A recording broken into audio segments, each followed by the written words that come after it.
Bom, esse é um vídeo diferente. Se você não sabe, eu adoro Gravity Falls. É um dos meus desenhos favoritos. Então, uma semana atrás, eu decidi comprar O Diário Perdido, que é um livro escrito pelo publicador de Gravity Falls, Alex Hirsch. Eu não sei se se fala. Alex Hirsch, eu não sei. Desculpa. E eu consegui ler em um dia. E absorvendo tanta informação, eu percebi, obviamente, muitas coisas sobre esse livro. E uma delas tem código pra caramba. Então, o que eu vou fazer é, além de decifrar esses códigos, eu vou tentar criar algumas teorias sobre o que pode ser. Porque tem páginas que mesmo eu sem ter decifrado o código ainda, eu tô com medo. De verdade.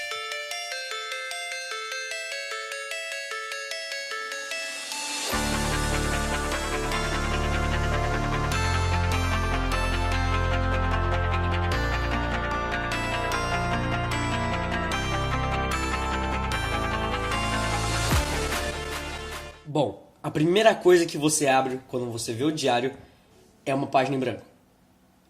Desculpa te decepcionar. Mas quando você vira a página, tem uma carta escrita pelo Departamento de Parques do Estado do Oregon. A carta diz que o Departamento de Parques do Estado do Oregon achou esse livro no meio da floresta. E que eles acham que pode ser tipo uma pegadinha ou, sei lá, um farsante escrevendo um livro. Mas que desde que eles começaram a ler esse livro, eles têm tendo problemas com insônia e outras coisas, ou pesadelos perturbadores.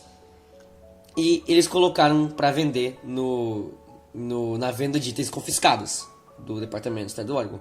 E eles ainda falam no final que, por gentileza, tirem essa coisa amaldiçoada das mãos deles. E eu acho que foi isso que eu fiz. Eu acho que eu não devia ter feito isso.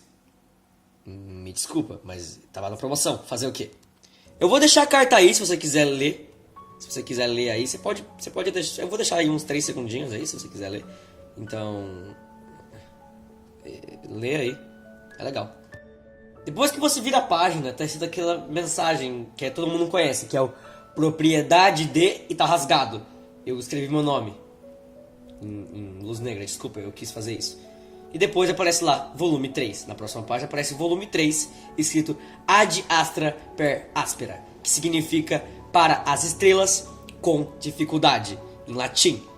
Legal, né? Depois que você vira a página, está escrito uma data, 18 de junho. E está escrito, é difícil acreditar que faz 6 anos desde que comecei a pesquisar os estranhos e maravilhosos segredos de Gravity Falls, Oregon. Em todas as minhas viagens, nunca observei tantas coisas curiosas. Gravity Falls é realmente uma bizarrice geográfica. Então temos aí uma carta com uma data do Stanford, que a gente já sabe que foi ele que escreveu o diário. Não tem segredo nenhum, se você não assistiu, desculpa, eu te dei um spoiler. Depois, o que o Ford fala é que ele não sabe o porquê que Gravity Falls é o lugar com a maior concentração de esquisitice no planeta. Ele não sabe. Ele chama isso de a grandiosa e unificada teoria da esquisitice, que explica por que tudo em Gravity Falls está conectado e que ele tem uma missão permanente, que é investigar as bizarrices de Gravity Falls e descobrir a grandiosa e unificada teoria da esquisitice, publicar a teoria e se juntar ao escalão de Newton, Tesla e Einstein no panteão da ciência. Logo depois tem uma imagem de um morro com um olho na ponta. E depois tem meio que o símbolo. O símbolo da massa. Não da massa, mas parece muito. E em cima tá flutuando. Como que eu posso dizer? Algum tipo de código que eu acho que é o Atbash, que é um dos códigos que ele fala no livro. Eu não sei se é ele, mas pode ser. Depois tem alguns números que podem até ser uma coordenada, ou pode ser simplesmente aquele código que a gente vê em todo final do episódio nos créditos. E embaixo disso tudo está escrito: algumas das minhas investigações recentes incluem. E assim começa as páginas que a gente vê no livro, com olhos flutuantes, morcegos vampiros gigantes que podem até chegar a 3 metros de largura. gnomos e portas amaldiçoadas. As primeiras 2 páginas, dos olhos flutuantes e morcegos vampiros gigantes, não tem muita coisa interessante, são só curiosidades sobre monstros. Mas a página dos gnomos me interessou um pouquinho, porque em cima de gnomos está escrito outro código, que também pode ser Atbash. E uma coisa também que me interessa muito, nós podemos perceber que Ford não sabe a fraqueza dos gnomos. Ele não sabe como derrotá-los, ele sabe que eles são irritantes. Até mesmo ele fala que ele não consegue se livrar deles de jeito nenhum. Nem colocando o pote de biscoito dele em cima do armário, eles conseguem mesmo escalar. E ele não sabe a fraqueza, então tá escrito fraqueza e um ponto de interrogação. Mas depois que você tem caneta azul, sopradores de folhas. Fraqueza, sopradores de folhas. Quem escreve isso, meus amigos, é o Dipper. Toda vez que você vê uma anotação em azul, é uma anotação do Dipper. Quando você vê em rosa, roxo ou qualquer cor muito brilhante, é uma anotação da Mabel. Mas aqui é uma anotação do Dipper. Quando eu vi escrito sopradores de folhas, eu instantaneamente me lembrei do último episódio da primeira temporada de Great Falls, em que eles tentam derrotar Gideon com os gnomos. Mas Gideon os impede, assoprando um soprador de folhas, e eles ficam surdos. E nesse momento, foi que Dipper, quando ele recuperou o diário, ele escreveu sopradores de folhas. Para quem quisesse derrotar gnomos, é só conseguir um soprador de folhas, e você tá sussa. Eu achei isso muito legal. Agora,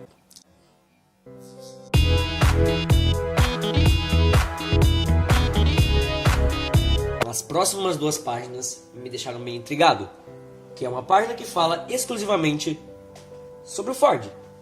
Sim, uma história resumida dele. Então, é meio resumida mesmo. Tem até um desenho dele, só que tá borrado com sangue. Isso é uma coisa que me deixou muito intrigado, porque não é nada adicional que a gente não tenha visto no desenho, mas mesmo assim é estranho essa página existir e a gente não vê sobre ela no desenho, o que eu achei bem estranho. De novo, eu falei estranho umas 5 vezes nessa parte do vídeo, me desculpa. Tem até mesmo uma parte que fala sobre o Stanley, mas não muito. É só falar tipo, meu irmão, ele tá ali, ele me ajudou com bullying. É só isso, nada que a gente não saiba. Essa página é só um pouquinho inútil, mas ela ainda assim é intrigante, pois eu não sei se o Dipper leu ela quando ele estava com o diário, porque isso sim poderia ter ajudado ele. Ou pode, nunca saberemos. As próximas 2 páginas são um mistério total, porque falam sobre um tal mentor que o Ford conheceu. Mentor, não é mesmo? Não é nada que a gente não tenha visto no desenho. Também, ele fala que ele estava dormindo na floresta e ele encontra com o Bill. Só que nessa página ele fala do Bill extremamente bem. Ele fala que é um mentor sensacional e que está ajudando ele muito. Ele não fala o nome do mentor, ele só fala que ele tem um mentor que ajuda ele a fazer muitas coisas. E que ele pode ser um espírito, um alien, um sonho ou só uma parte da imaginação dele. Mas mesmo assim é uma parte muito intrigante do livro. Ok, agora nós estamos se perguntando, como é que o Dipper não viu essa página? Essa página poderia ser essencial para descobrir quem é o Ford, quem é o escritor. Ele não sabe quem é, então essa página poderia ser essencial para ele descobrir quem é. Porém, tem uma anotação embaixo que está escrito que é para manter isso em absoluto segredo. Se alguém descobrir, sem dúvidas vão pensar que ele é louco e o patrocínio será retirado. É melhor manter nas sombras essa parte da sua pesquisa. Agora voltar à investigação. E mais abaixo está escrito: nota, queimar essa página depois que estiver completa. E você deve estar se perguntando, se essa página foi queimada, como ela ainda está aqui? Bom, eu vou te explicar depois, tudo no final dessa investigação. Logo depois, tem muito mais páginas sobre curiosidades sobre Gravity Falls, como o Homem-Mariposa, Filhote de Barba, Casinha do Mistério, Fogueira-Aranha, Billy Matança, Profeta Longo, Steve, o Água Invisível, o Abominável Homem-Mano, Fadas do Vômito e o Leprecórnio. Essa página é um pouquinho estranha, eu não sei se eu posso falar um pouquinho dela e se ela merece minha atenção.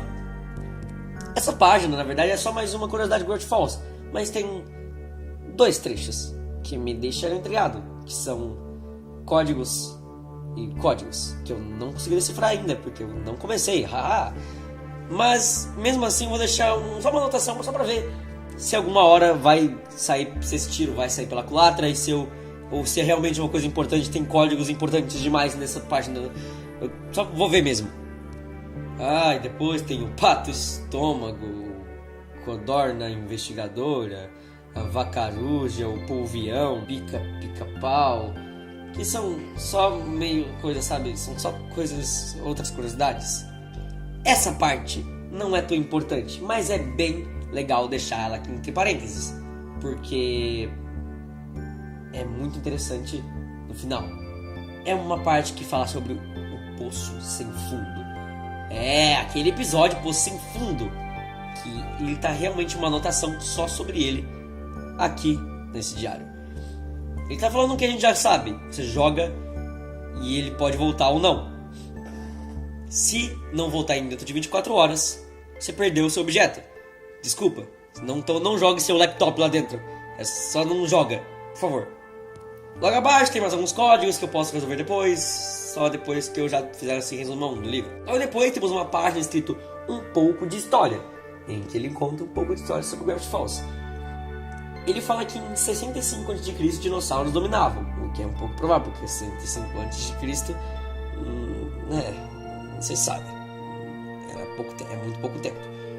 30 a.C. é uma coisa legal, porque fala que um impacto original de uma nave caiu em Gravity Falls, que ele chama de local da colisão ômega.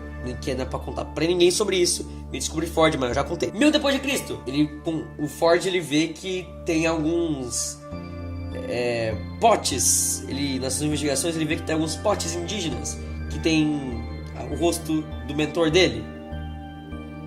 Isso é uma coisa que a gente não esperava. E depois tem mais algumas anotações em códigos, tudo nesse diário em código. Pelo amor de Deus! 1842. A cidade é fundada por Nathaniel Noreste. Nathaniel Noreste está riscado pelo Dipper. E depois escrito Quentin Tremblay.